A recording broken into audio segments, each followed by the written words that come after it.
नमस्कार, मैं Abhimanyu Dahiya, lecturer geography. आप सबका ध्यान एक ज्योग्राफिकल इवेंट की ओर आकर्षित करना चाहता हूँ। ये घटना है जब पृथ्वी और सूर्य के बीच की दूरी सबसे न्यूनतम होती है। इसे कहते हैं प्री हेलियन। यह तिथि सामान्य रूप से जनवरी में 3 तारीख के आसपास होती है। प्री हेलियन यानी उपसौर वास्तव में जब कोई भी प्लैनेट या एस्ट्रॉयड या कोमेट सूर्य के चारों ओर चक्कर लगाते लगाते जब उसके बिल्कुल नज़दीक आ जाता है, यानी जब उस दोनों के बीच की दूरी मिनिमम होती है, तो उसे हम प्री हेलियन कहते हैं। और जब वह अधिकतम दूरी पर होता है तो इस स्थिति को एप हेलियन कहते हैं। ये शब्द वास्तव में ग्रीक भाषा से लिया गया है। ग्रीक भाषा में प्री का मतलब होता है नियर और हीलियोस का मतलब होता है ग्रीक गॉड ऑफ सन। और ऐसा ही शब्द पृथ्वी के संदर्भ में भी लिया जाता है, जिसे हम कहते हैं प्रीजी, यानी जब चंद्रमा पृथ्वी के सबसे नज़दीक होता है, जिसे उपभू कहते हैं। दूसरा इसी प्रकार का एक स्थिति होती है जब पृथ्वी और सूर्य के बीच में दूरी अधिकतम होती है, जिसे अप हेलियन कहा जाता है। यह सामान्य रूप से 4 जुलाई के आसपास होने वाली ज्योग्राफिकल घटना है। उस समय कोई भी जो प्लैनेट है या एस्ट्रॉयड है या कोमेट है वो सूर्य से अधिकतम दूरी पर होता है। तो अपसौर की स्थिति में पृथ्वी और सूर्य अधिकतम दूरी पर होते हैं, प्री हेलाइन की स्थिति में नज़दीक होते हैं। ये भी शब्द जो है एप हेलाइन भी ग्रीक भाषा से लिया गया है। इसमें जो पहला वर्ण है ये एपो से लिया गया है, जिसका मतलब होता है फार, और हेलियोस का मतलब होता है ग्रीक गॉड ऑफ सन। और पृथ्वी और चंद्रमा के संदर्भ में इसी प्रकार का एक शब्द होता है एपोजी, यानी अपभू, जिसमें चंद्रमा पृथ्वी से अधिकतम दूरी पर होता है। प्री हेलाइन की स्थिति में और एप हेलाइन की स्थिति में डिफरेंस क्यों आता है? क्योंकि जो हमारी पृथ्वी है वो सूर्य के चारों ओर सर्कुलर वे में नहीं वो करती, यानी रोटेट करती, वो बल्कि इलिप्टिकल वे में, यानी दीर्घवृत्ताकार रास्ता अपनाती है। इस कारण से एक बार वो बिल्कुल नज़दीक होती है, जिसमें 14 करोड़ 70 लाख किलोमीटर दूरी होती है। एक बार 4 जुलाई को वो अधिकतम दूरी पर होती है, जिसमें पृथ्वी और सूर्य के बीच में 15 करोड़ 20 लाख किलोमीटर दूरी होती है।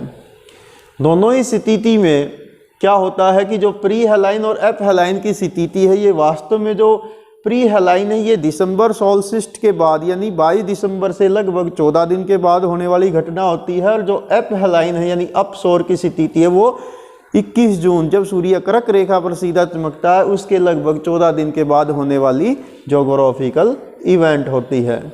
इसी प्रकार से प्रीजी और अपोजी शब्द यूज होते हैं जो चंद्रमा और पृथ्वी के संदर्भ में यूज होते हैं। यानी जब चंद्रमा पृथ्वी से अधिकतम दूरी पर होता है तो अपोजी कहलाता है, और जब नज़दीक होता है तो प्रीजी कहलाता है। ये भी वही जो ग्रीक भाषा से लिए गए शब्दों से बना है। चंद्रमा जब पृथ्वी से अधिकतम दूरी पर होता है तो उस समय पृथ्वी और चंद्रमा के बीच की जो दूरी है वो 4,06,700 किलोमीटर होती है। और जब प्रीजी की स्थिति में यानी पृथ्वी के नज़दीक होता है चंद्रमा तो उस समय 3,56,500 किलोमीटर दूरी होती है। और जिसमें चंद्रमा पृथ्वी के नज़दीक होता है तो उसमें ये 14% बड़ा दिखाई देता है और लगभग 30% ज़्यादा चमकदार होता है, जिसे सुपर मून आजकल मीडिया में कहा जाता है। इसी प्रकार से जब चंद्रमा नॉर्मल स्थिति में होता है तो वो थोड़ा सा कम चमकदार हमें दिखाई देता है। और इस प्रकार के जो अपोजी और प्रीजी की स्थिति होती है इसको एनमेलेस्टिक लूनर साइकिल बोला जाता है। इसी प्रकार से आता है कि प्री हेलाइन और एप हेलाइन की स्थिति वर्ष 2021 में कब रहेंगे? तो जनवरी 2 तारीख को और जुलाई में 5 तारीख को। यानी प्री हेलाइन की स्थिति जो 2 जनवरी को होने हुई है और एप हेलाइन की स्थिति 5 जुलाई 2021 को होगी, जिसमें पृथ्वी सूर्य से अधिकतम दूरी पर होगी और अभी जो है पृथ्वी सूर्य के सबसे नज़दीक स्थिति में है। और दोनों में क्या होता है कि जो लगभग 5 मिलियन किलोमीटर का डिफरेंस होता है। कैसे? जब पृथ्वी सूर्य से अधिकतम दूरी पर होती है जुलाई में, तो उस समय दूरी 15 करोड़ 20 लाख किलोमीटर होती है, और जब नज़दीक होती है तो दूरी 14 करोड़ 70 लाख किलोमीटर होती है। तो 70 लाख और 15 करोड़ 20 लाख में 5 मिलियन किलोमीटर का डिफरेंस रहता है। और ये जो स्थितियों में चेंज आता है, उसके पीछे कारण क्या रहता है कि पृथ्वी इलिप्टिकल वे में रोटेट करती है, तो दीर्घवृत्ताकार मार्ग अपनाती है, तो इसलिए जो वेरिएशन आता है इसको मैल्कोनविच साइकिल कहा जाता है। और ये आप इसमें डिफरेंस भी देख पा रहे हैं कि लगभग 1 लाख सालों में ये डिफरेंस इसमें उत्पन्न होता है। नेक्स्ट आता है ऐसा ही कि जो प्री हेलाइन और एप हेलाइन की स्थिति होती हैं, तो इस समय पृथ्वी पर सीजन कैसे रहते हैं, तो इस समय क्या होता है कि जो नॉर्थ पोल है वो सूर्य से अधिकतम दूर होता है, तो इसलिए उत्तरी गोलार्ध में नॉर्थ हेमिस्फीयर में विंटर सीजन होता है, जबकि साउथ हेमिस्फीयर में क्योंकि सूर्य सीधा मकर रेखा पर ट्रॉपिकल ऑफ कैप्रिकॉर्न 23.5 डिग्री दक्षिणी गोलार्ध रेखा पर सीधा चमकता है, इसलिए वहाँ पर समर सीजन होता है। जब एप हेलाइन की स्थिति आएगी तो ये स्थितियाँ बदल जाएंगे। उस समय क्या होगा कि उत्तरी गोलार्ध में समर सीजन होगा और साउथ हेमिस्फीयर में सर्द ऋतु होगी। यदि प्री हेलाइन की स्थिति में जब सूर्य और पृथ्वी नज़दीक होते हैं तो उत्तरी गोलार्ध में शीत ऋतु चरम पर होती है और दक्षिणी गोलार्ध में ग्रीष्म ऋतु चरम पर होती है। एप हेलाइन की स्थिति में क्या होगा कि उत्तरी गोलार्ध में समर सीजन पीक पर होगा और साउथ हेमिस्फीयर में विंटर सीजन पीक पर होगा।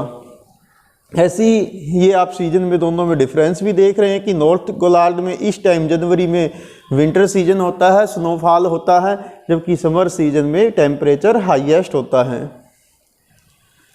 अब बात आती है कि जो हमारी पृथ्वी है वो सूर्य के चारों ओर रोटेट करते समय क्या स्पीड अपनाती है।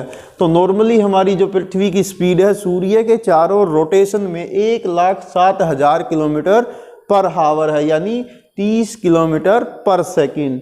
इसको आप ऐसे समझ सकते हैं कि जब तक हम एक सेंटेंस पढ़ते हैं तो पृथ्वी सूर्य के चारों ओर लगभग 450 किलोमीटर आगे जा चुकी होती है।